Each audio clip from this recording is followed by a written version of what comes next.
থেকে বড় জিনিস হচ্ছে এটা আমার আল্লাহ পাকের খাস রহমত, আমার নবী পাকের নেক নজর আর আমার পীর মাশায়েখের নেক দোয়া। কিছু কিছু মানুষ তারা চাইছে যে ফুরফুরা শরীফে যেন মানুষজন না যায়। আজকে প্রত্যেকটা মানুষের মানে বদদুয়ার প্রতিফলন এটা। মানুষ চায় যে ফুরফুরায় না যায়। বিভিন্ন দল ফুরফুরা থেকে মানুষকে পিছিয়ে নিয়ে যাওয়ার জন্য বিভিন্ন রকমের দুর্নাম বদনাম করছে।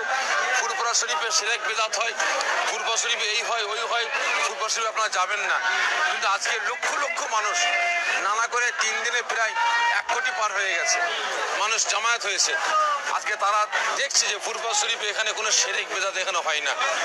এখানে একমাত্র তারাপীরের দরবারে এখানে দুয়ার মানে ফয়েজ চলে। আজকে লক্ষ লক্ষ মানুষ এখানে দোয়া নিবার জন্য ছুটে এসেছে।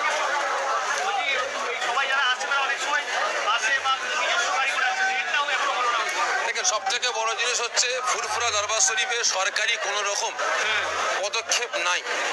কেন্দ্র সরকার বলেন আর রাজ্য সরকার বলেন। বিশেষ করে আমরা দেখলাম গত কয়েক মাস আগে যখন গঙ্গাসাগর যখন মেলা হয়, সে সময় রাজ্য সরকার কেন্দ্র সরকার উভয় মিলে আজকে সেই গঙ্গার পুণ্যার্থীদের জন্য বিভিন্ন রকমের ব্যবস্থা করেছেন। প্লেনের ব্যবস্থা করেছেন, ট্রেনের ব্যবস্থা করেছেন, রাস্তায় পুণ্যার্থী যাবে কোনো রকম অসুবিধা না হয় তার জন্য ব্যবস্থা নিয়েছেন।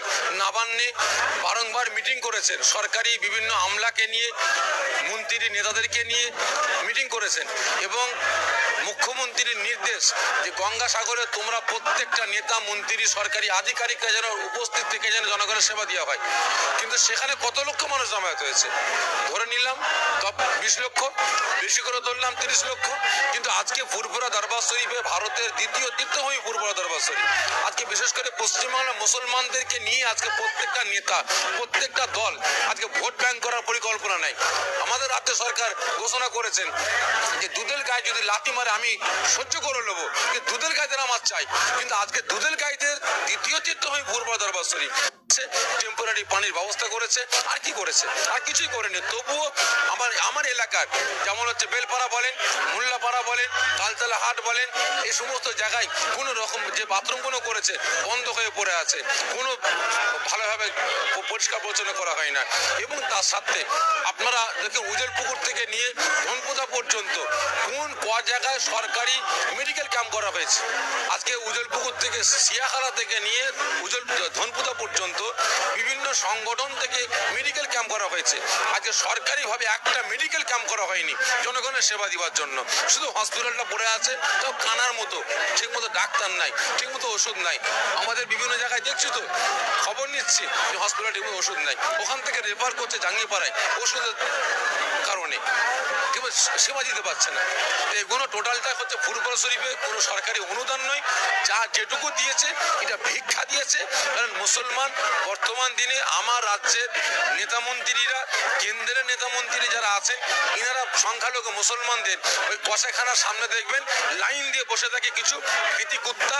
এরা আমরা মুসলমান, আমাদেরকে ফিতি কুত্তার মতো ইউজ করছে।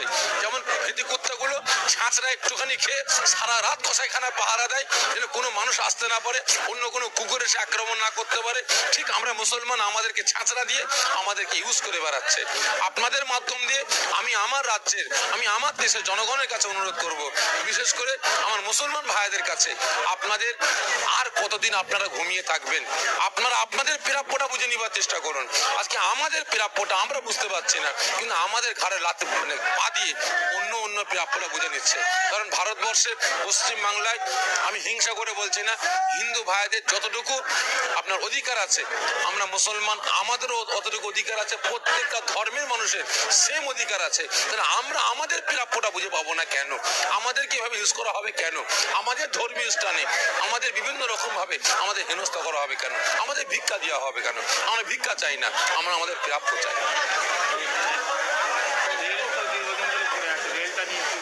দেখেন, সব আমি আগেই বললাম যে আমার রাজ্য বলেন আর কেন্দ্র বলেন সকলে কিন্তু বিশেষ করে মুসলিম সম্প্রদায়কে নিয়ে খেলা করে বেড়াচ্ছে।